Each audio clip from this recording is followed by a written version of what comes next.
are live. Welcome back, ladies and gentlemen.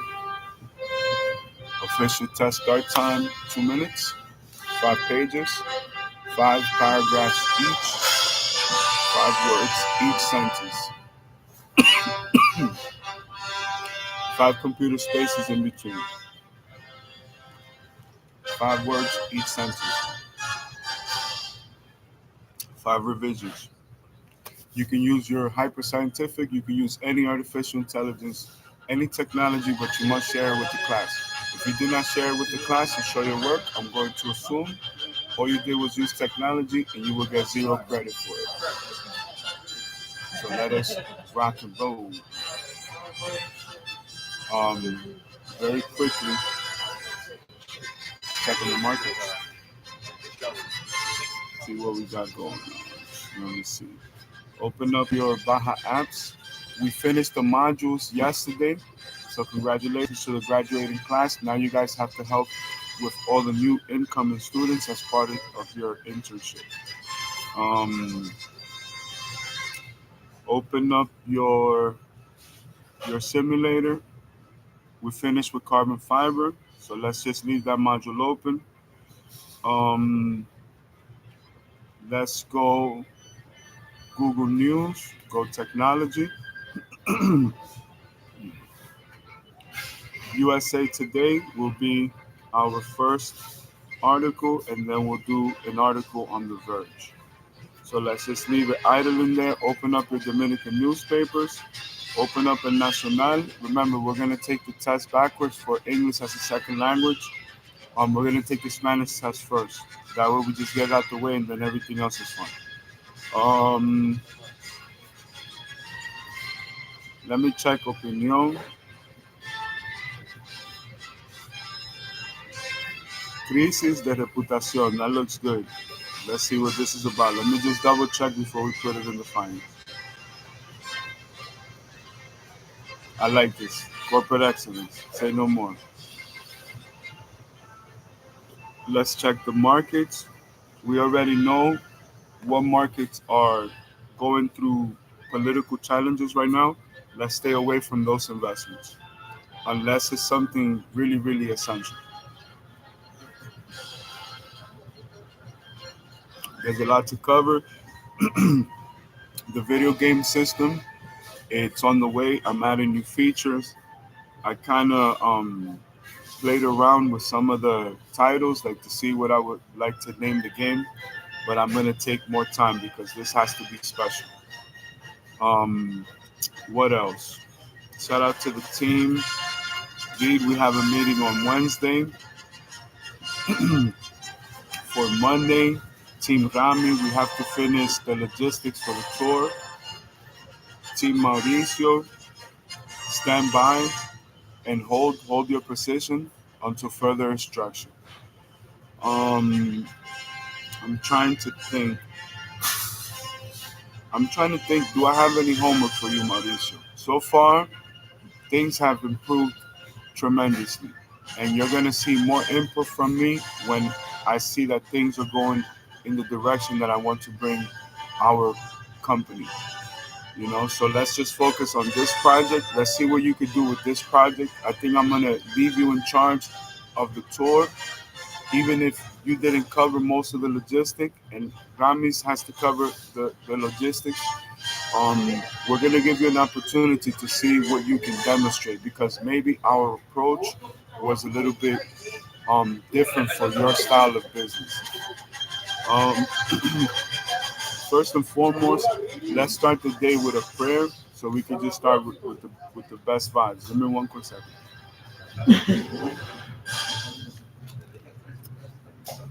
Thank you, Heavenly Father, for all the blessings in our lives. We thank you, Heavenly Father, for all the blessings in our lives. We worry not about what we don't have because we're in the process of getting it. And in that journey, everything we do is in your name. Um, Give me one quick second. Let's see what's going on. I did try to check Stamsbury's research, but actually, let me go back to see if I can do it now. Shout out to Linus Tech Tips. We're gonna do a few modules. Shout out to our business partners at Monroe. We did basically the autopilot processing system for the Stator and the Tesla systems, and we're doing a breakdown on a Model S Plaid Edition. So shout out to that whole team. I know that project is super duper hard, but you guys are doing an excellent job. Um, Let me see. So I'm trying to think. Maybe we'll start with something light. Linus Tech Tips. He also has another channel called Short Circuit, which I had no idea we were gonna run a campaign on that for digital marketing. But let's look for it. He had a very great module on the portable, the handheld, and I'm considering the Steam Stack.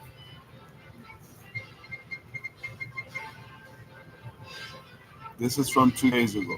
I was looking for this. I could only find it on mobile. For some reason, there's a problem. It's not loading on a regular computer.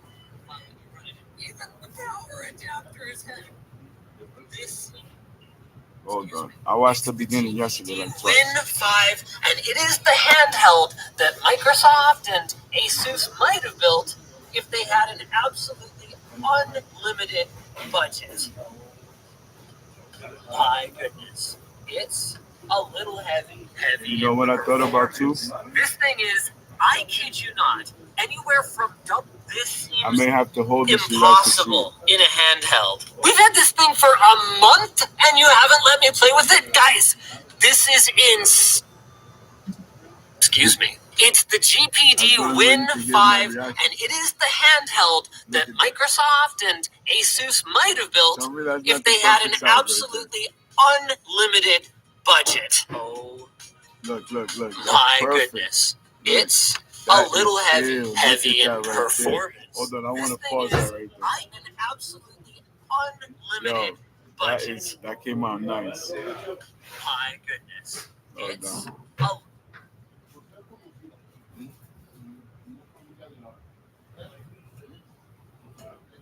Let me see if I can. Tell me that didn't come out nice. That fits in your hand perfectly, and then the size of the screen is, that's crazy right there.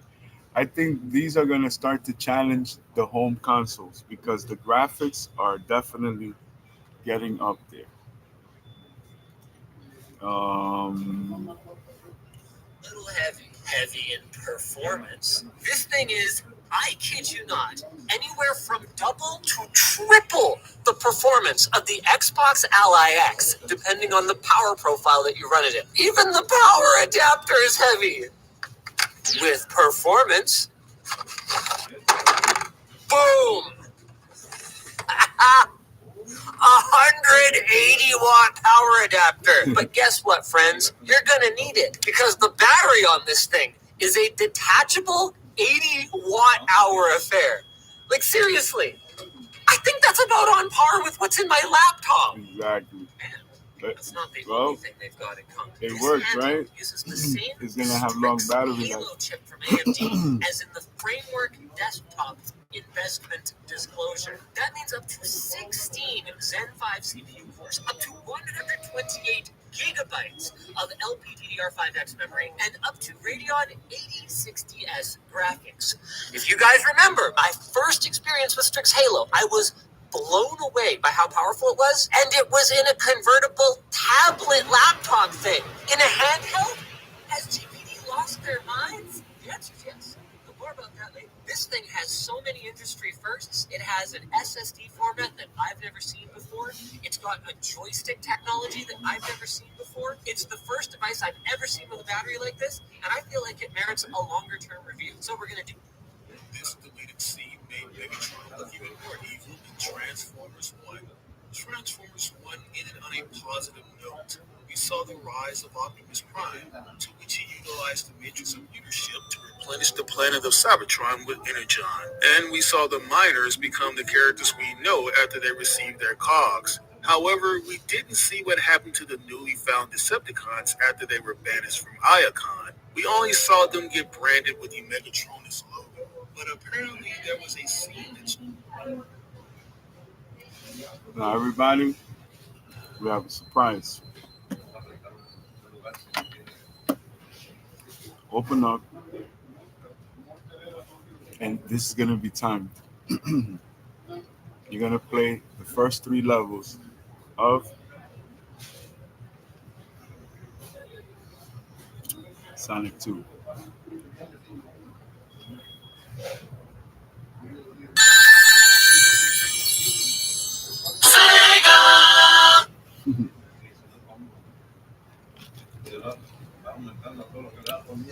Bring it on.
We're gonna download this War Drone 3D.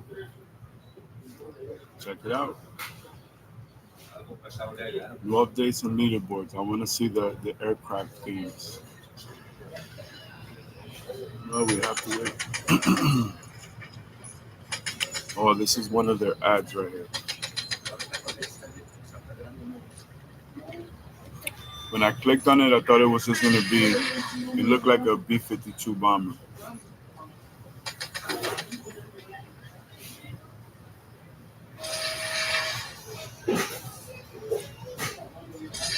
This game definitely needs work. And there's no colors. Like, they didn't even try to put at least a little bit of color for the gun. The colors is the hardest part.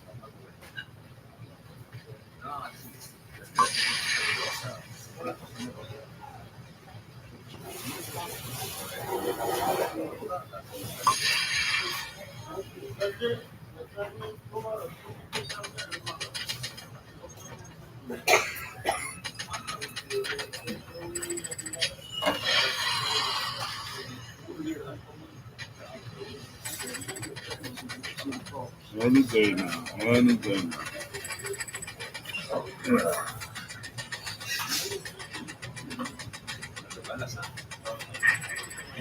We have two more after this.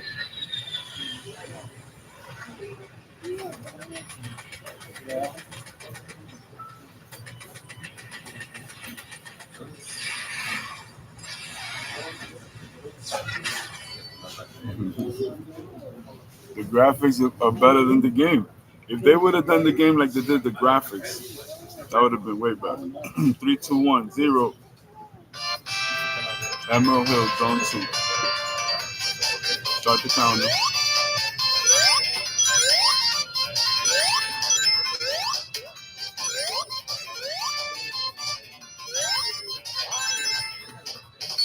My students will never beat me in science. Never, ever, ever, ever. Uh-oh. There we go. There we go. Oh, I went on the other side. Come on now. I get 2 more tries. I used my second one. They're going to give us another commercial. Oh, this is another version of Bubble Crush. This is Bubble Crush. I know that because I remember the programming. There we go. No. This out. There we go.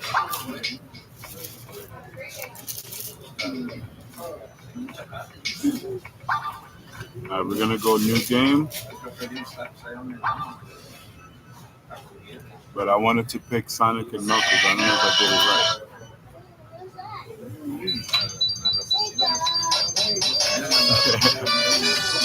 Look, baby. I'm playing one hand with my students. I'm teaching them an engineering class, but I said for today I'm gonna give them a break. I'm gonna let them play 3 times. I tell them they got the best teacher in the world, right? Yep. Come on, press start. Hello. Oh, it put Knuckles on the graphics. Hey, that's tight. I didn't see that before. I think I'm playing with Knuckles by itself. Alright, got control. Uh-oh.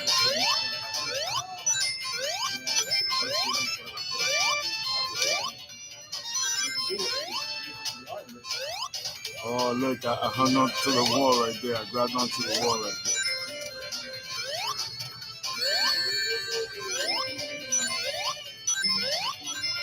It's my best friend right there, man. Yeah, his shoe was like Sonic and Knuckles, man. Shout out to you, you're still winning, man. Every day. All of our dreams are gonna come true.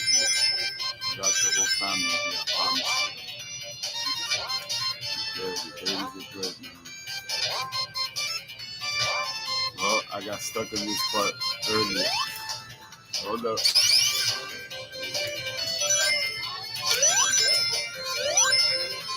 all your songs. I'm gonna do the graphics and put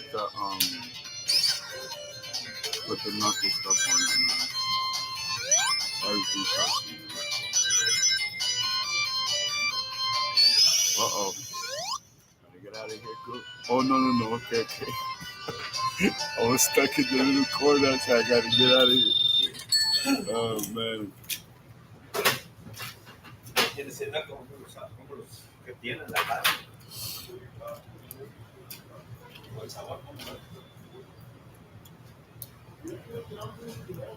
Three, 2, 1, 0.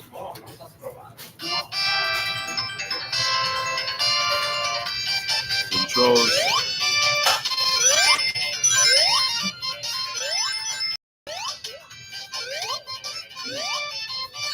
Uh-oh. Come on, go back. You got 10 over there.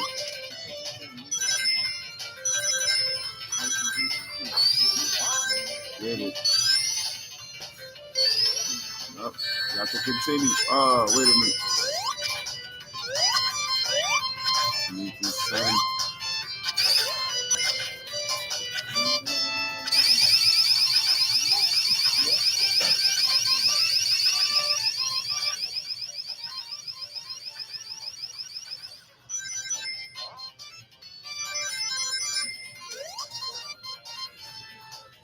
Slow. Okay. Nah. Got it. First try. Your knuckles though. Second continue, and it's on now. Now go. Uh-oh. Wait. Now. 1, 2. Keep going. It's 2 at a time. Don't chance it. 1, 2. Oh, I got hit. Okay. 2. Keep going. That's good. I lost my shields. 1, 2. Keep going. I think we got 2 more. 1. No, I lost my rings. Come on. Go. Get him. Get it.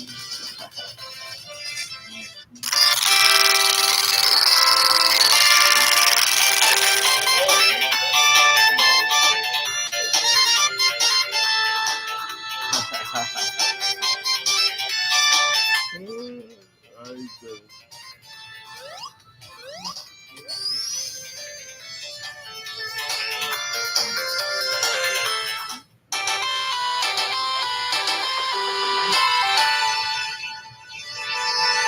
Look where the graphics ended. I did it. I dare y'all to do that. See if you guys can do that. If you could do that, you could beat me and Simon. Alright. That was good to disconnect from corporate, right? For a little bit. We have a lot of announcements. I just have to process everything. 3, 2, 1. Okay. Let's go back to YouTube world. Log back into the matrix.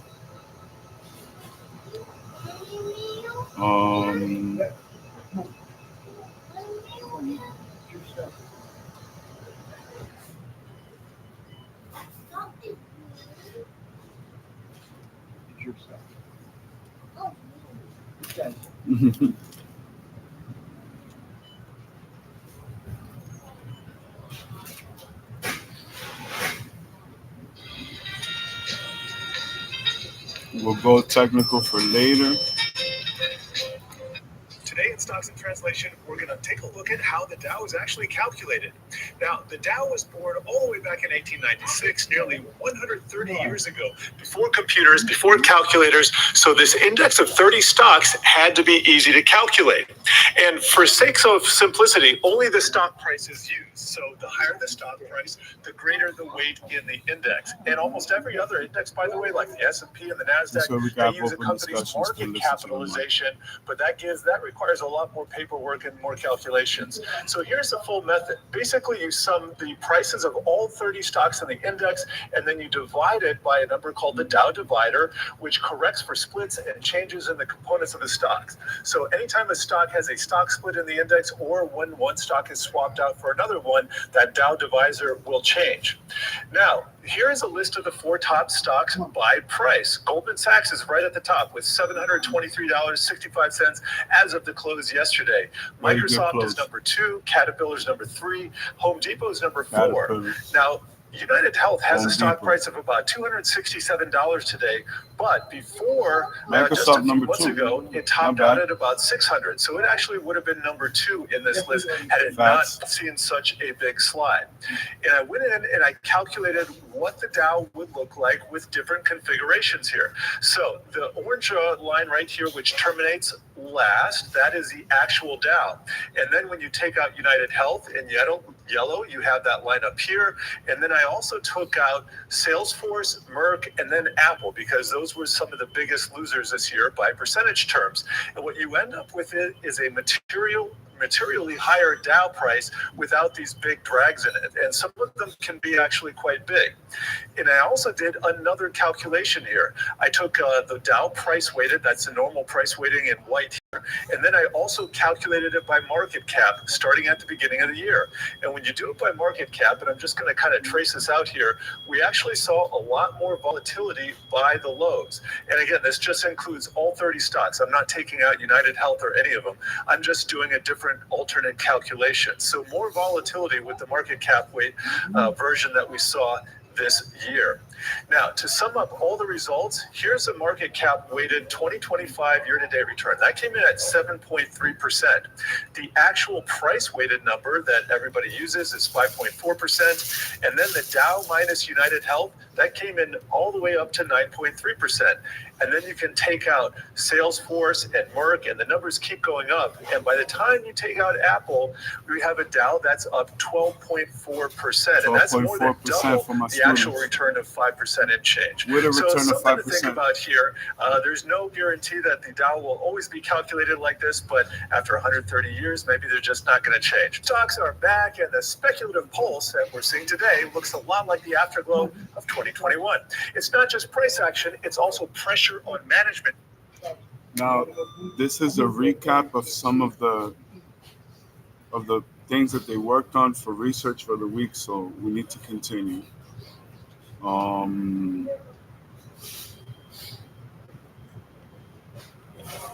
Bloomberg Technology Asia was the best everything, best data points, everything. The only thing is, for the digital marketing, it's hard to really find it, and the thumbnails are not the best. So let's go Bloomberg Technology Asia. Look, it comes up. You don't even have to prompt it. That's how good it was. April's breaking through, so shout out to my wife, April. All right, let's go, baby. We got this. Shorts are good, but nah. And let me say this to my students. There's a reason why we've done 3 chapters on this. His charm, his swagger, his charisma, and his honesty just pours through.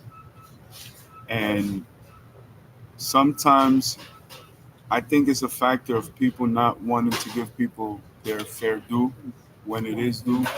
I think he should get like CEO of the year, just with the way that he handled this presentation. Calling it Q-Day, the moment when quantum computers will be powerful enough to break the encryption that protects our digital world.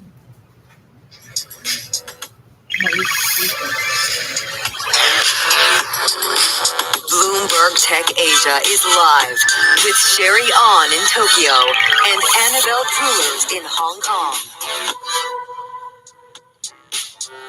In this episode, we're focused on the multi-billion-dollar circular deals fueling concerns of a bubble in the global AI industry. Where do Asia's tech titans fit into the AI money-making machine? We hear from the chairman of NVIDIA and OpenAI partner Foxconn on whether he's worried about the future of financing and monetization for AI. We'll have more from our interview with Young Liu in Taipei coming up. That is the top business person this year. And while some of Asia's tech players stand to benefit from the AI boom, is the spending sustainable for others? We take a deep dive into SoftBank's big AI bets and discuss the risks to Masayoshi Son's ambitions. Well, Well, welcome to this month's episode of Bloomberg Tech Asia. And Sherry, I have to say, if there's a single narrative that's very much defined the tech industry over the past few months, it's been these fears of bubbles in the AI space, but also concerns around circular deals. And that might not be what executives like NVIDIA's Jensen Huang want to hear. And I thought it was really interesting in the recent earnings. He really tried to tone down any sort of criticism on that front. But at the same time, the nervousness does continue to persist. Especially given that it's a Jensen Huang world these days, right? So do you have these concerns about suppliers funding these big customers also investing in suppliers? And then you have the very murky revenue sharing agreements, right? So let's take a closer look at the AI money machine and some of the key Asian players involved. We're thoughtful, along with OpenAI, thoughtful in aligning on and taking into consideration visibility of demand and their financing capabilities. And so I think the ambition's large, but the execution is disciplined. As tech firms ramp up spending on advanced chips and data centers, concerns are mounting that the AI boom is being propped up by a wave of circular deals. At the center of it all is NVIDIA, the company often described as selling the shovels in today's AI gold rush, as it strikes mega deals to invest in the very companies that buy its products. With capital flowing into companies that have yet to turn a profit, cycling back into data centers and ultimately returning to NVIDIA as revenue from their chips, trillions of dollars are rapidly being spent on technology that remains somewhat unproven as a business model. Let me see. Let's go back to this graphic. At the center of it all is NVIDIA, the company often described as selling the shovels in today's AI gold rush, as it strikes mega deals to invest in the very companies that buy its products. With capital flowing into companies that have yet to turn a profit, cycling back into data centers and ultimately returning to NVIDIA as revenue from their chips, trillions of dollars are rapidly being spent on technology that remains somewhat unproven as a business model. Business move of the year. My vote Which I think is for NVIDIA. And I would like to know your guys' perspective and points of view. Many of Asia's largest tech firms are exposed to the AI boom as they play a critical role in the global supply chain. SoftBank is positioned primarily as a financier, with active investments like AI revolution, which I think is impossible by 2030. The likelihood is we're going to have a significant correction. Many of Asia's largest tech firms are exposed to the AI boom as they play a critical role in the global supply chain. SoftBank is positioned primarily as a financier, with active investments like OpenAI feeding into its profits. Its stakes in chip companies also provide real cash income. In November, the Japanese conglomerate revealed it had sold off its entire stake in NVIDIA for $5.8 billion to bankroll founder Masayoshi Son's AI ambitions. This has amplified market anxiety over an industry bubble. Meanwhile, South Korean heavyweight Samsung Electronics and SK Hynix have seen margins rising on a commodity that NVIDIA's GPUs can't function without: high bandwidth memory chips, or HBMs. Bloomberg Economics sees demand for Korean chips surging by 45% next year, almost twice the current clip. If you are in the players, then I don't really see that there was that much bubble. There's a lot of potential. And TSMC's results are often seen as an impartial barometer for the real demand underneath the hype. It's the go-to chip maker for NVIDIA and its competitors AMD and Qualcomm. In October, when TSMC posted its slowest monthly revenue growth in more than a year, it fueled fears that the AI rally itself had become unhinged from fundamentals. 18 months. Relative valuations of Asian markets suggest that companies in this region are generally more protected by real earnings expectations compared with U.S. counterparts. As we get forward into this bubble-like period, it becomes an even more difficult question as a capital allocator in terms of whether you continue to shovel cash into this potential inferno. And while some skeptics continue to warn of an overdue correction, others remain confident in AI's long-term potential. The bubble is merely that it's gotten ahead of itself, not the likelihood of growth in the future. Okay, I'm not saying it's worth its price, but there's absolute substance under the foam. As a healthcare CEO, your mind is always on Come on, disruption. YouTube. Now, thanks to PwC's Industry Edge, you're imagining something bigger. A system built around It's patience. like I don't understand how powered by people innovation. invest in these things. I mean, just look at the way that they put That that together. period was very surreal. It's the third week of America on lockdown because of the COVID pandemic. Here we go with this nonsense. Well, Sherry, we mentioned TSMC there, but if there's another company in Taiwan with very close ties to this space, it's Foxconn. Now, this is a big hardware play. It's the largest supplier of AI servers to Oracle. Oracle, of course, working on building up Project Stargate in the US, but it's also set to be involved directly now with OpenAI on its infrastructure ambitions. So I spoke with the Foxconn chairman, Yan Lu. I asked him about whether he's concerned at all about these so-called circular Yes. deals. I want to show you. I look at from the user's point of view, the use of the model. Okay, from that angle, as a user for this large language model for our manufacturer, for our daily uses, we have a great potential for the use of that capability. We know that. And it's not just for us, it's for all businesses. They need it. So the demands are there. How to fulfill it and in what way in terms of finance, they will figure out a way. As long as there's demands. I think people are concerned about whether the demands are not real. What about the monetization, though? Because that is also a concern. How can a company like OpenAI, for instance, with such a big spend on infrastructure, get enough revenue to make the financials make sense, essentially? I mean, are you concerned about still joining forces or signing this MOU with a company that's not even yet profitable? Look at this. They have 800 million users nowadays already. If they can get let's say $100 a year. That's about 80 million a year. Yes, if people are prepared to spend that money. You saw that smile? That's an $80 billion smile right there. So if you calculate, You say, yo, I got 800 million users. Strategic business partnership opportunity, Mauricio. That's what you need to focus on. You still want to be part of that world. We are a technology company. That needs to be your inclination. I'm going to leave you that for homework. That's on Foxconn, by the way. So what should your research be for the next however much time you need to grasp the concept of 800 million? That's just, that's one company, one app, one retailer for us, distributor for us. If we look back in the 2000s, about the internet bubble. Best interview of the year. People call it bubble, right? But if you look at what it is now today, the top. Now, I'm gonna let you guys finish that out.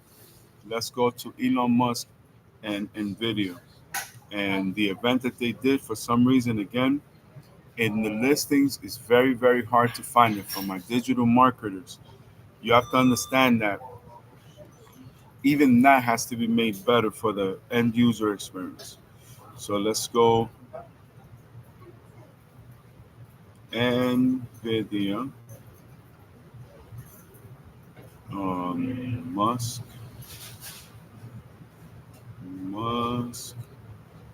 CEO. Okay, there he goes. It says Elon Musk NVIDIA CEO. Okay.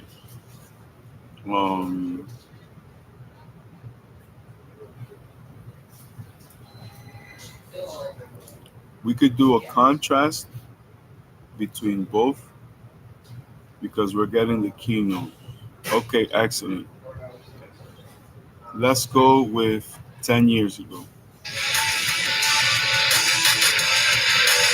There it goes. It's the future of AI and robotics. I can't imagine someone who enjoys cars and building self-driving cars and figuring out where the future of cars is going to go and has broken every rule in building cars and somehow managed to have created just an amazing company. I still remember the first car I bought from him. My only question for Elon at the time was, are you going to be around to service this car if something happened to it? And he says, no, trust me. And look what happened. What an amazing achievement. I have all 3 versions of his cars. It just gets better and better.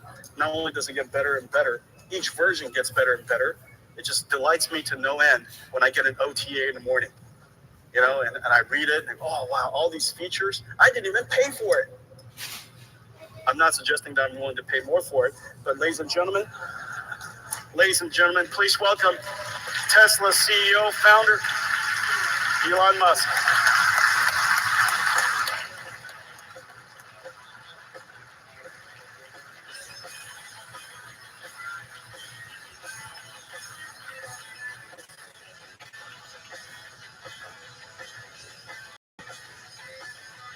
Elon, come on up. I've never seen anybody walk this slow. How are you? Good, welcome. Guys, Elon Musk. Here's hi. Now, we made it a point not to rehearse anything, and so I just want to just as a just reminder, you're my last thing. Okay. Could you not ruin the whole thing? All right. So remember, now, speaking of that, I think everybody would like to, before we get into all of the good stuff. Okay. And they want to go directly to the juicy stuff. Okay. And the juicy stuff is this. Look, you were quoted as saying that artificial intelligence is more dangerous than nuclear weapons. And I said potentially. and well, it goes on. And you say that it's like something demon. Could be. How do you consolidate, rationalize the conflict between artificial intelligence, of course, deep learning that obviously is going to be very important to self-driving cars? How do you think through that? Well, I don't think we have to worry about autonomous cars because it's sort of like a narrow form of AI. And it's not something that I think is very difficult, actually. I think to do autonomous driving to a degree that's much safer than a person is much easier than people think. Yeah. I think it's going to just become normal. Like it'll be like an elevator. Like they used to have elevator operators, and then we developed some simple circuitry to have elevators just automatically come to the floor that you're at. Just press the button. That nobody needs to operate the elevator. The car is just going to be like that. And the elevators these days are even smart. I mean, it knows where to position an elevator, so that if you were to need an elevator, it's pretty close to you. Cars in the future will be pretty smart about that too. Yeah, you'll be able to tell your car, like, take me home, go here, go there, anything, and it'll just do it. At an order of magnitude safer than a person. In fact, in the distant future, I think it's probably going to be people may outlaw driving cars because it's too dangerous. Like you can't have a person driving a 2-ton death machine. Now, if we have the right type of intelligence in a car, we also don't have to make the cars that heavy. I would think. Cars are getting heavier and heavier, and it's got more and more stuff in it because it needs to survive all these incredible collisions and things like that. I wonder if we were to design cars that just simply don't collide as much. I wonder if we could relax on some of those laws and make cars more fuel efficient and lighter and better to drive. You could definitely do that. If you could count on not having an accident, then you can get rid of a huge amount of the crash structure and the airbags. We're a long way from that because there's always going to be for a very long time, there'll be some amount of legacy cars on the road. And I think it is important to just appreciate the size of the automotive industrial base. Like, it's not as though, like, when somebody makes an autonomous car that suddenly all the cars will be autonomous. It's like there's 2 billion of them. Okay, so the total number of cars and trucks on the road is 2 billion and climbing. The capacity of car and truck production is about 100 million a year. So if tomorrow all cars were autonomous it would take 20 years to replace the fleet, assuming the fleet stayed the same size. Arguably, it could get smaller if things are autonomous, but still, it's still maybe 15 years or something, and it's not all going to transition immediately. It'll take quite a while. So I mean, and it's the same for electrification of cars. Changing that industrial base to be electric. I mean, if all cars were suddenly, if all cars produced were electric tomorrow, it would still take 20 years to replace the fleet. And right now it's less than 1%. So now you mentioned just now about self-driving cars being easier than people think. Now you have your vision of how to go from where we are today. Now my P85D has lane detection, and so it gets a little when I get close to a lane. Yep. It detects the speed signs, and then uses computer vision technology to do that. And that's today's ADAS. What is your roadmap? How is that different than other people's roadmap? How do you think about how to get to self-driving cars? Yeah, well, you kind of need the hardware foundation, the sort of sensor and computing foundation, and then you can keep uploading new software. At least you can with a Tesla, because it's always connected. So the car that you have, you'll notice like the features are steadily improving. We have active cruise control, so it'll use radar and camera fusion to track the car in front of you. It's also looking at with some of the things that are coming out. It looks at the brake lights, so it anticipates that the brake lights are active. It's going to get basically smarter and smarter, even with the current hardware suite. So the current hardware suite is 360-degree ultrasonic sensors that go up to about just about 5 meters. It's a forward camera and a forward radar. So we'll make, but even with just that sensor suite, we can actually make huge progress in autonomy. We can certainly make the car steer itself on a freeway, and do lane changes. It's really, autonomy is about what level of reliability and safety do you want. Even with the current sensor suite, we could make the car go fully autonomous, but not to a level of reliability that would be safe in, say, a complex urban environment at 30 miles an hour, where the lane markings aren't there and children could be playing, and things could be coming at you from the side. So in order to solve that, you need a bigger sensor suite, and you need more computing power. And I think what you're doing actually with the Tigers in the future is super interesting, and will really be a big enabler for autonomous driving. So I think NVIDIA is doing really great stuff on that front. I appreciate that. Yeah. And so some of the challenges that you see, what are some of the technological hurdles and there's all kinds of researchers in the room, there are all kinds of engineers in the room. What are some of the technological hurdles that you think are really important for us to go tackle? Surely we're going to get to some better cruise controls on highways. But beyond that, what are some of the things that you would like us to go focus on to tackle for the car industry? Well, where it gets tricky is just the is that sort of urban environment around 30 or 40 miles an hour. So like right now, it's fairly easy to deal with, say, things that are sub 5 to 10 miles an hour, because we can do that with the ultrasonics. We can just make sure it doesn't hit anything. Right. Because you can always. Which is the right thing to do, largely. Why would you want to hit anything with your car? Exactly. So at 5 to 10 miles an hour, you can stop within the range of the ultrasonics. And then from, let's say, 10 miles an hour to, call it sort of 50 miles an hour, that area in complex suburban environments, that's where you can get a lot of unexpected things happening. Like, let's say there's a road closure or a manhole cover open, children playing is a big issue, bicycles. Once you get above 50 miles an hour and you're in kind of a freeway environment, then it also gets easier again. Like the set of possibilities is much reduced. So highway cruise is easy, low speed is easy, intermediate is hard. And so being able to recognize what you're seeing and make the right decision in the suburban environment in that 10 miles an hour to 50 mile an hour zone is the challenging portion. but I really think it's. I mean, I almost, this may sound a little complacent, but I almost view it as like a solved problem. Like we know exactly what to do, and we'll be there in a few years. Right. Just like Mars. But that's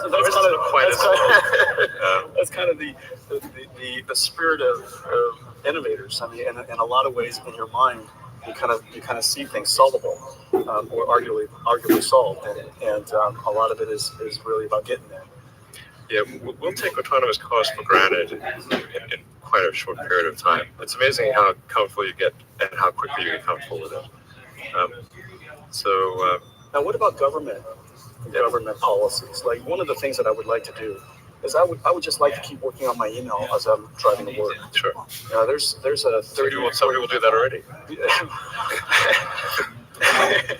Like I said, I would like to do it without breaking the law. So where do you think government intervention falls in some of the? Because obviously, the car drives by itself, and it does it even better than people. You would like it to drive by itself, but largely the laws don't allow you to do that today. Right, absolutely. How do we cross that bridge, and how do you think about government intervention regulations? Right. So I think it'll from the point at which a car is definitely safer than a person. There's probably at least another 2 or 3 years after that before regulators will allow that to be the case, because they will want to see a large amount of statistical proof that it's not merely as safe as a person, but much safer. So I think what you can do is you can run it in shadow mode and essentially say, okay, this is what the computer would have done in all these circumstances, and was there a crash or was there not? Like, what are the false positives, false negatives? And then achieve a large population group, and then make a really clear statistical argument with regulators, and then they're going to digest that, observe it for a while, see if they agree with it, and then I think they will, because the evidence will be overwhelming. Yeah, and the evidence is actually already quite overwhelming. That if you would have noticed a brake light in front of you in the highway and you didn't crash into it, we were in collision. Right. So a lot of lives are safe. Ideally, hopefully, people don't overreact with this unknown technology, and prematurely regulate. No premature regulations. Regulate. That was a joke.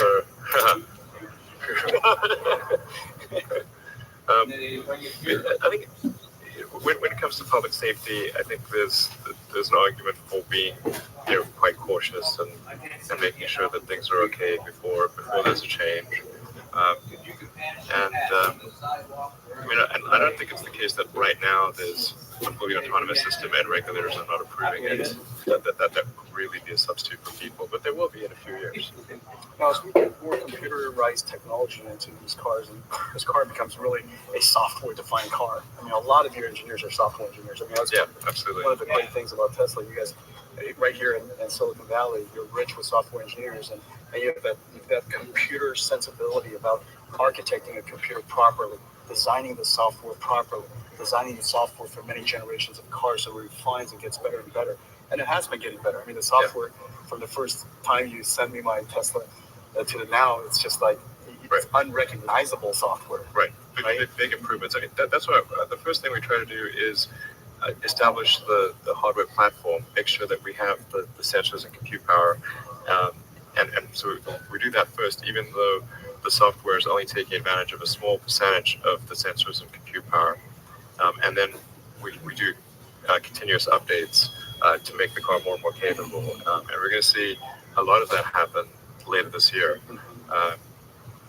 If I didn't have an announcement on Thursday morning, I would be saying a lot more, but yeah. The audience doesn't understand why they have to wait until Thursday morning. You tweeted it already. You're announcing you're going to do an OTA. What kind of announcement is that? I'm going to do an OTA on Thursday. That's like a new product announcement these days. It's just saying that there's going to be a call on Thursday morning, and I'll describe what it's going to be in version 6.2 for anyone who's interested. That's so awesome, though. I'm interested. I get excited every time I get an OTA. And it's one of the things that was really interesting is in the beginning when we first built the first Tesla together, the Tegra in it we thought was more than enough.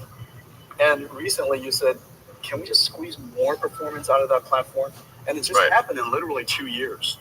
Several versions of your software updates, all of a sudden the computing platform is not powerful enough. Right. And it's because you want to add more features, and a lot of features these days are based on software. True. Yeah. And so one last question, and it has to do with, I guess, something that a lot of people are very concerned about, which is your car becomes a software platform, and software platforms get hacked. How do you think about that? How do you think about security, and what are some of the things that we could do to try to make the car more resilient to security attacks? Yeah, I think that becomes really important when the cars are fully autonomous. I mean, the way the cars work right now, every system in the car, it's assumed could actually have a mechanical failure of some kind, or a logic failure, a fundamental logic failure. So you can always overwhelm the braking of the car with your foot, and you can overwhelm the steering wheel with your hands. So, but when there isn't a steering wheel, or there isn't, brake pedal or something like many years from now, then it's really dangerous. But I mean, even as it is right now, what we spend most of our time on is making sure that it's very difficult to do a multi-car hack. Access to a car, just like if you got direct access to a computer or even a conventional car, you could do a lot of things to it. But that's less of a concern than somebody being able to hack an arbitrary car or multiple cars. So that's what we focus our energy on, is making sure that in that way, so it's a lot like a cell phone or a laptop. You focus on making sure that they can't, or that it's very difficult for there to be any kind of system-wide hack. So we put a lot of effort into that. We have third parties try to attack it. And then certain parts of the car at the very fundamental level, like the drive unit controller or the steering controller, have an additional level of security. So somebody may be able to,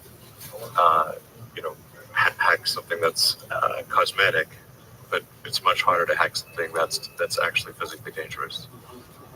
There's multiple levels of security. Yeah, and so this way, if you were able to penetrate maybe the infotainment system, it doesn't allow you quickly as a result of that. Right. It may display a funny message or something, but you would not be able to then control the steering or the motor. Yeah. Well, the future of cars is so exciting, and the work that you guys are doing are so exciting, and it's great to see you guys pioneering these computerized cars. I mean, a lot of people think about Tesla as the electric car, but I think it's obviously more than that. It's an electric car, but it's a whole computer platform on top of that. Yeah, I think Tesla's sort of the leader in electric cars, but I think we'll also sort of be the leader in autonomous cars, at least autonomous cars that people can buy. I mean, if there's anybody who's interested in working on autonomous cars, we'd love to have you work at Tesla, by the way. So we're going to put a lot of effort into automotive with autonomous driving, because it's going to be the default thing. Yeah. And it can save a lot of lives. Yeah, so save a lot of lives, and hopefully one of these days, it would be nice if NVIDIA's campus has no parking lot. Yeah. Right, that it drops us off and it meanders off to a place where the land's a little cheaper, and parks a whole bunch of cars there, and when it's time to go home, we're summon it to come. It will be extremely transformative, that's for sure. But yeah, I mean, when it comes to AI, I'm not really worried about sort of narrow AI like autonomous cars or like a smart air conditioning unit at the house or something. It's more like sort of the deep intelligence stuff that is where we need to be cautious. I actually think there's many potential flavors of AI, and it's odd that we're so close to the advent of AI. Like it seems strange that we'd be alive in this time. Well, come back every year. Back every year, and you'll see the work that this group is going to do. I mean, there's so much deep learning work being done here. You have a lot of engineers here as well, and it's fantastic to see the whole community focused on advancing this field. And along the way, we're going to spin off a whole bunch of new capabilities, as you know, that's going to make cars just safer and more fun to drive, long before we have to get to essentially a self-driving car. Right. There's going to be a lot of versions along the way that's just going to bring joy to a lot of people. Yeah, absolutely. I just hope there's something left for us humans to do. Well, I'm not going to let go of my steering wheel. I've got mine on the craziness mode and the sport steering mode. Is that the way you have it? How do you get driven to work now? No, I drive half the time, actually. And which mode do you have it in? I always have it in insane mode. Yeah. All right. All right, Elon, thank you. All right.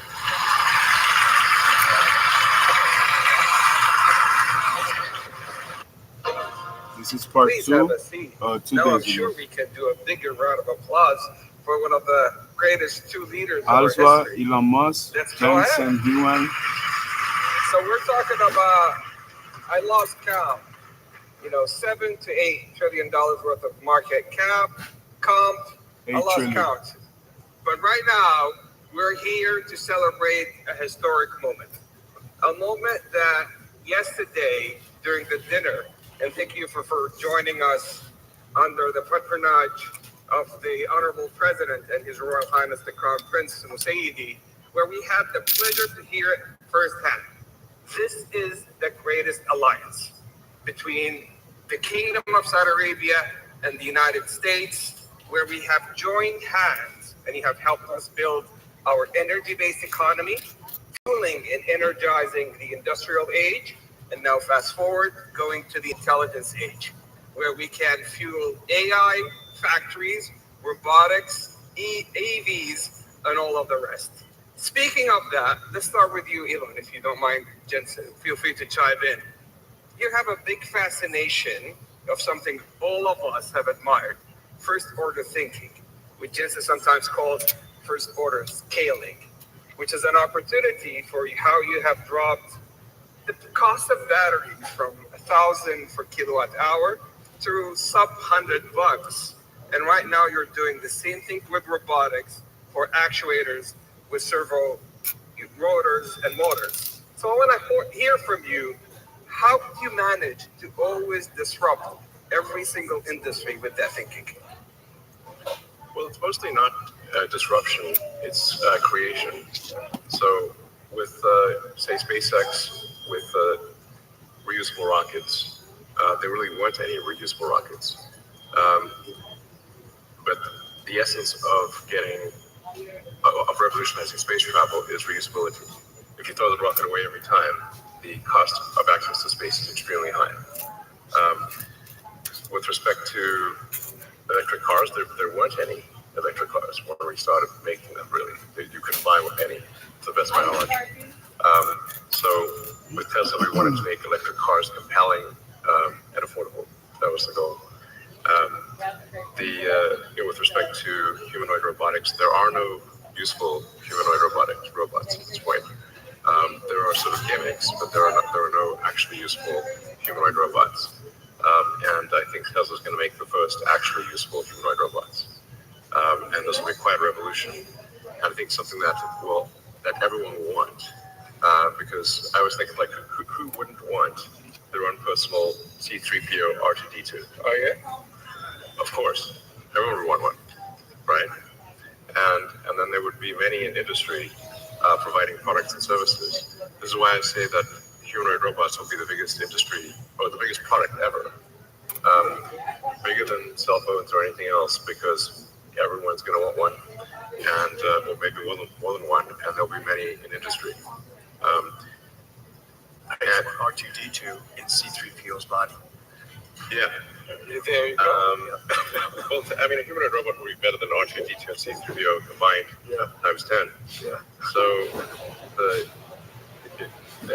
people often talk about sort of eliminating poverty and that kind of thing, but really, how long have they been talking about that? There's lots of talk, and there's lots of NGOs sort of trying to do these things, but really not succeeding.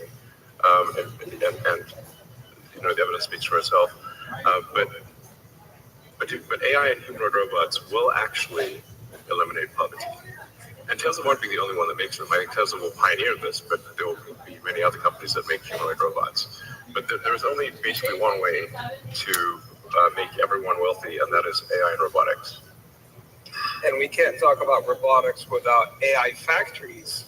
And yesterday was such a historic day for the two nations, but also for all of us, where we celebrate the AI strategic partnership with the U.S., signed, witnessed by the Honorable President and His Royal Highness, about how we are committing our capital, energy, land to energize the AI US ecosystem to be able to build inference node, training nodes, and to be the most AI-enabled nation. With that announcement, tell me what's next in AI factories, Jensen. There's a beautiful story about how Saudi Arabia is building AI refineries, now building AI factories, oil refineries to AI factories. I love that. I've said that AI is an infrastructure, and the reason for that is, of course, we understand AI from the perspective of the technology and how it's revolutionizing every industry. Digital intelligence, of course, has applications into every field, and so it's going to be used by every company, every industry, every country. In that way, it's foundational, and therefore it's part of infrastructure. What is new about AI from a computer science perspective is that the way computing was done in the past was largely retrieval-based computing. Somebody typed in a story, or somebody created a piece of art, or came up with 4 versions of a digital ad, or it's all pre-built by somebody, which is then using a system to retrieve the appropriate version for you. It's a retrieval-based computing model. Hadoop and many of the frameworks and operating systems of the past, all designed to retrieve the appropriate information for you. But today, software is going to be generated in real time. It's generative, based on the context, based on the circumstance, based on who you are, based on the problem you asked, based on your prompt. It will generate unique content for you. Every single time, for everybody, it's unique. When you use Grok, every time you use it, it's different. Just based on that, right? Based on the prompt that you give it, and based on the circumstance, and so therefore, it used to be retrieval based. Today, it's generative, and if it's generative, then and every time is different, then you need AI factories all over the world to generate the content in real time, which is the reason why you need AI factories. And this is a unique way of doing computation, but the benefit, of course, is that everything isn't preconceived and pre-documented, and it's contextually sensible and therefore intelligent. So AI factories and robotics, and we heard it yesterday from His Royal Highness, his vision, how to augment our workforce with roughly tens of millions of robotics to be able to infuse the next wave of productivity and progress. But this scares a lot of folks when it comes to the future of jobs. So let's hear about your thoughts, Elon and Jensen, on that. Sure. Well, you say, like, in the long term, where will things end up? Long term, I don't know what long term is. Maybe it's 10, 20 years, something like that. For me, that's long term. My prediction is that work will be optional. Optional. So we'll take that. Yeah. I mean, it'll be like playing sports or a video game or something like that. If you want to work, the same way, like you can go to the store and just buy some vegetables, or you can grow vegetables in your backyard. It's much harder to grow vegetables in your backyard, but some people still do it because they like growing vegetables. That would be what work is like, optional. And between now and then, there's actually a lot of work to get to that point. I'd always recommend people read Ian Banks' culture books to get a sense for what a probable positive AI future is like. And interestingly, in those books, money doesn't exist. It's kind of interesting. And my guess is, if you go out long enough, assuming there's a continued improvement in AI and robotics, which this seems likely, the money will stop being relevant at some point in the future. Now, there will still be constraints on power, like electricity and mass. The fundamental physics elements will still be constraints. But I think at some point, currency becomes irrelevant. Jensen, any thoughts?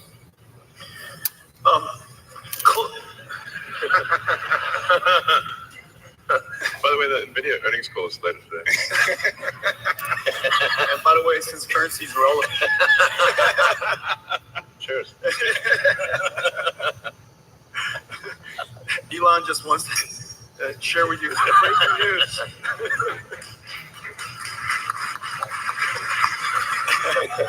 The two of us would like to share some breaking news. Let's see. I would say there's different horizons you can look at. Everybody's jobs will be different. I think that's for sure. How the students learn will be different. How people do their work will be different, obviously, because a lot of the things that we do mundanely or arduously or very difficultly are going to be done very simply.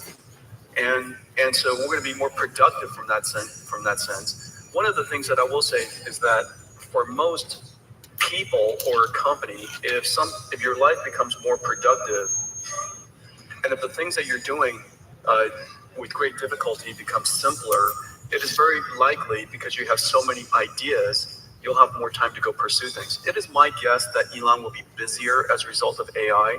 I'm going to be busier as a result of AI. And the reason for that is because we have so many ideas we want to pursue, so many things that we still have in our backlog inside our company that we can go pursue. If we were more productive, we can get to those things faster. And so in the near term, I would say that there's every evidence that we will be more productive and yet still be busier because we have so many ideas. One thing that I will say, give you some evidence, is that, and I was just telling Elon about this earlier, radiology, for example, has largely been converted to AI-driven radiology, and there's some really great companies doing that. And the surprising thing is the prediction that all radiologists would be the first jobs to go was exactly the opposite. The trend shows that there are more radiologists being hired now as a result of AI. And the reason for that, if you take a step back, it's because the goal of a radiologist is not to study the images. The goal of a radiologist is to diagnose a disease. Now the studying of the images became so productive, they could study more images, study more modalities, spend more time with the patients. And as a result, they're actually accepting more patients. We're doing more radiology all around the world. We're doing a better job of diagnosing disease. And so that's kind of the near term outcome of AI and productivity. And we'll see what happens long term. You know, when currency doesn't matter anymore, just let me know right before. You'll see it coming. You'll see it coming. Like we text often, so just yeah, we do. Yeah, just text it off. Just let me know. I kind of agree with both of you, because if you look at every technological trend, every general purpose technology has been net new positive for the globe, for humanity, and so forth. And let me share with you two cases. Your Excellency, I think it's precisely the reason for that is because all the great ideas from innovators like Elon, that you have so many good ideas that And AI, Jensen as well. yeah, well, thank you. So let me share with you two stories from two Saudi innovators in collaboration with a lot of great work that NVIDIA does, that Grok does. So one of them is Professor Omar Yagi, who's the first American Saudi to win a Nobel Prize in creating new chemistry. And the way he has done that, he has leveraged AI accelerators and models like Grok to be able to create new chemistry when it comes to metal organic frameworks. Those are metal ions that are positively charged with organic linkers to be able to effectively create a sponge with 0.33 nanometers pores to capture water from air and also to capture carbon dioxide. The second story has also to do with AI accelerated by NVIDIA and with models like Grok, which is nanopalm, which is effectively creating a nanorobot 500 nanometers by 1,000 nanometers to be able to do gene editing, leveraging the CRISPR technology to take out sickle cell disease. Now, in both these instances, they originated 20 years ago in research, but AI was able to really accelerate the outcomes and the outputs such that we can move into new value pools. So I think with every technological trend, humanity is going to always manage to shift to new value pools when it comes to workforce and productivity. But we have some great announcements to talk about here today. Let's begin with you, Elon, the things that we're doing with XAI. Yeah, we're excited to announce that we're doing a 500 megawatt 500 megawatt. 500 megawatt, yeah. We're doing 500 Gigawatt? megawatts. Sorry, Not this. quite, yeah. Yeah, it's 500 gigawatt one lap away. I thought he was going to that'll say be $8 500 trillion. gigas. It's mega.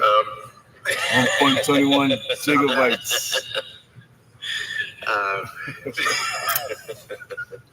So yeah, we're doing a. Come on, you can't travel to the future without XAI that. and Kingdom Saudi Gotta Arabia hit are 88 doing in the DeLorean. Humane, 500 megawatts, starting with 50 megawatts phase one, and we're doing it with NVIDIA. Yeah. Congratulations to the Humane team, to Target team, such a fantastic job.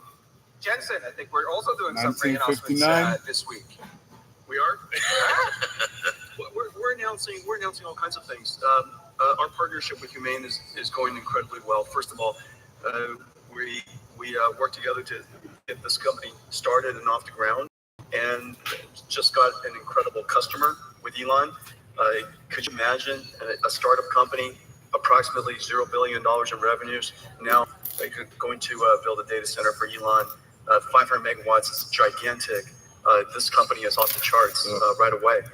In addition to that, we're working AWS, as you know, is also Congratulations to the Humane team with AWS, starting with 100 megawatts with a gigawatt ambition and 100 counting. megawatts, So AWS not a bad is also coming investment. to Humane.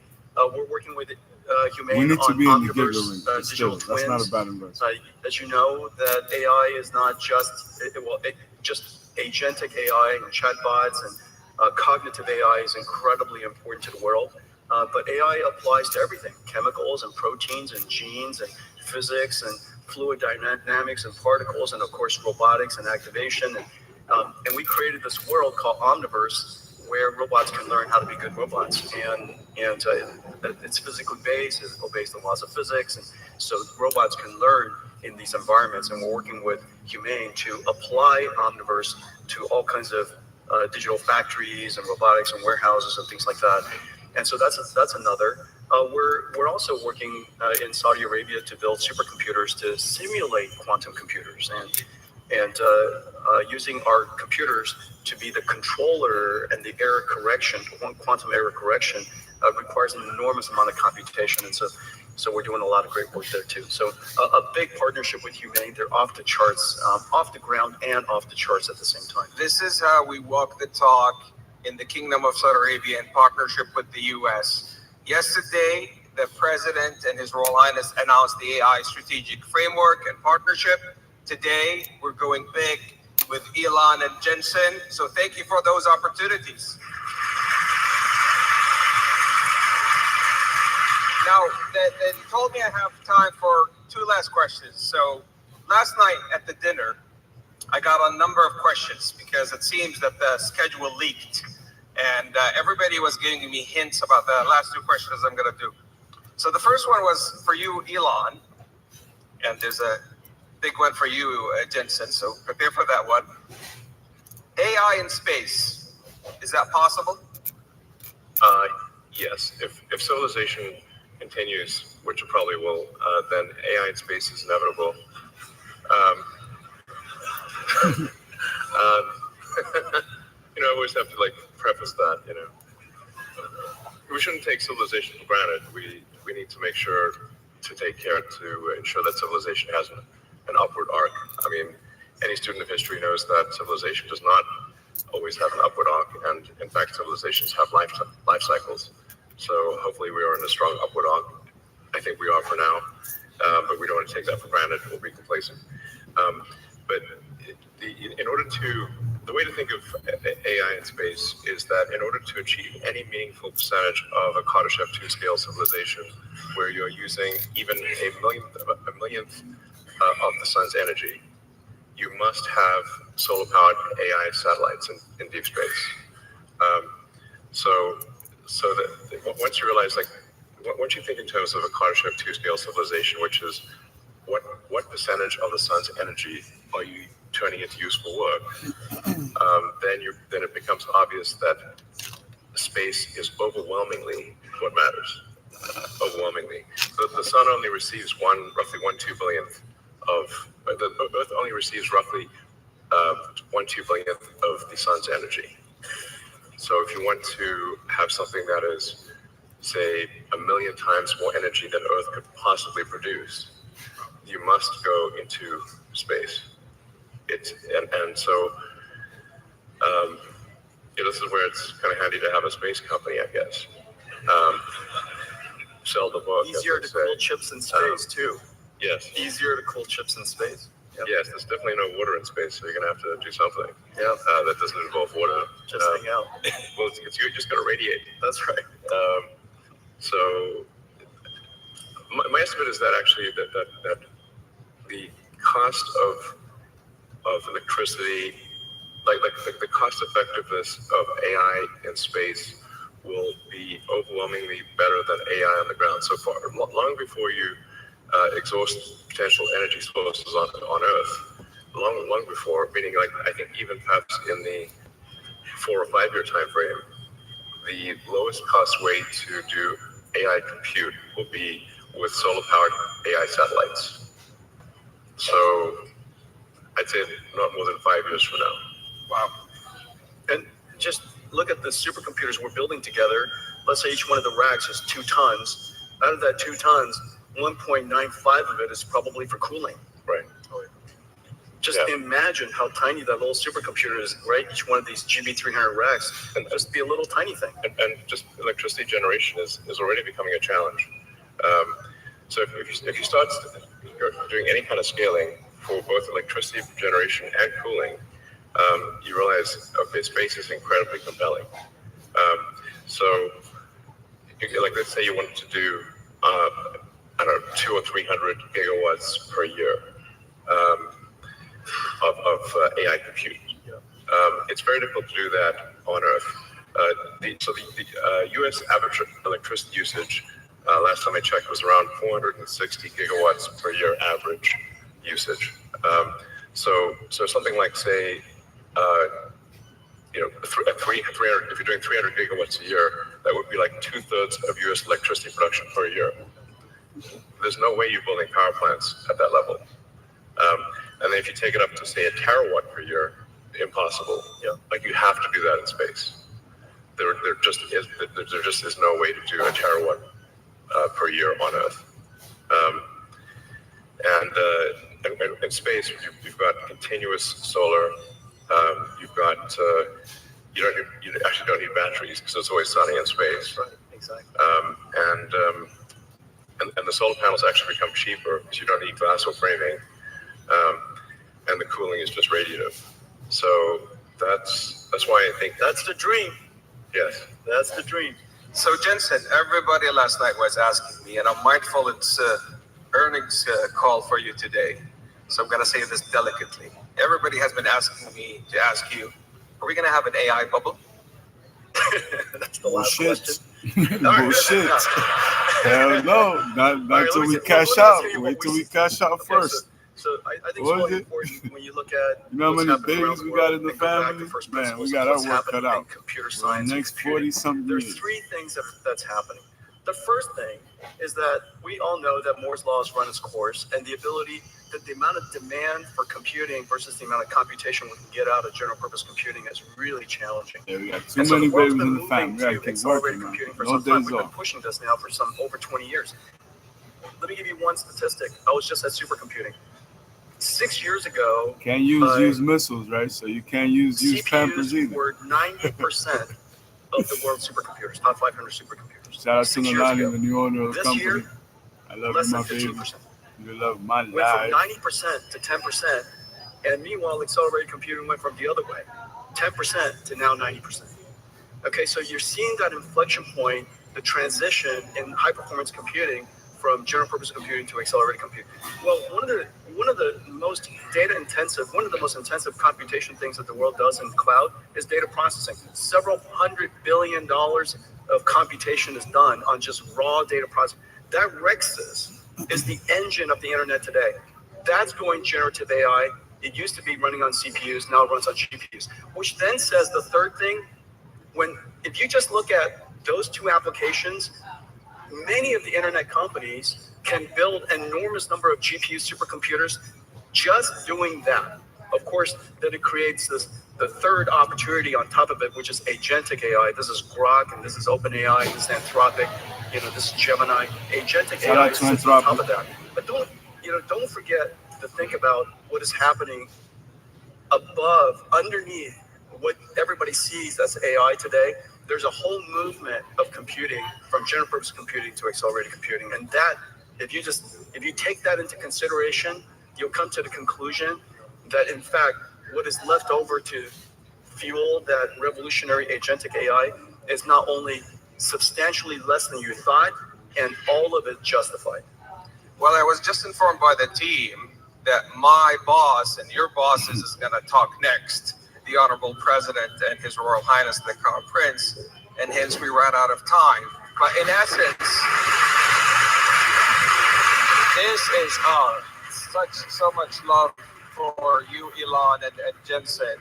But this, in essence, is a 92 alliance that shifted from energy to digital to the intelligence age, powered by pioneers such as Elon and Jensen, to serve humanity and create on a net new basis new economies, new jobs, and a better future for humanity, powered by the Kingdom of Saudi Arabia and the United States.